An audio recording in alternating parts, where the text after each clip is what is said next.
हरे कृष्ण सर्वांना, मी आहे पूजा आणि मी शेअर करतेय डेली लाईफ स्टोरीज। आज मी इथे उठल्या उठल्या काय करत आहे, आज आहे होळी आणि होळी म्हटलं की समोर येतात ते राधा कृष्ण।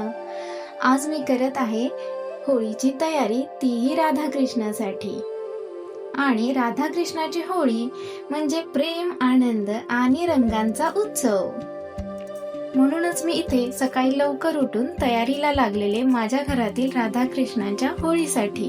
सुंदर अशी फुलं मी तोडून आणली होती, खूप छान मोगऱ्याची फुलं होती, खूप छान सुगंध सुटला होता।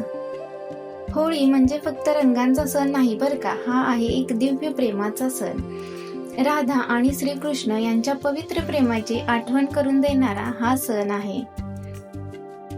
तुम्हाला माहितीये का, असं म्हणतात की वृंदावनात आणि बरसाना येथे भगवान श्रीकृष्ण आणि राधेसोबत आणि गोपिकांसोबत होळी खेळत असत आणि इथली होळी ही जगप्रसिद्ध आहे। मी ही सुंदर असं डेकोरेशन करून, पूजा करून राधाकृष्णांबरोबर होळी खेळली होती। कशी झाली माझी पूजा आणि माझे डेकोरेशन मला कमेंट करून नक्की सांगा। तुम्हा सगळ्यांनाही हॅपी होली। राधे राधे।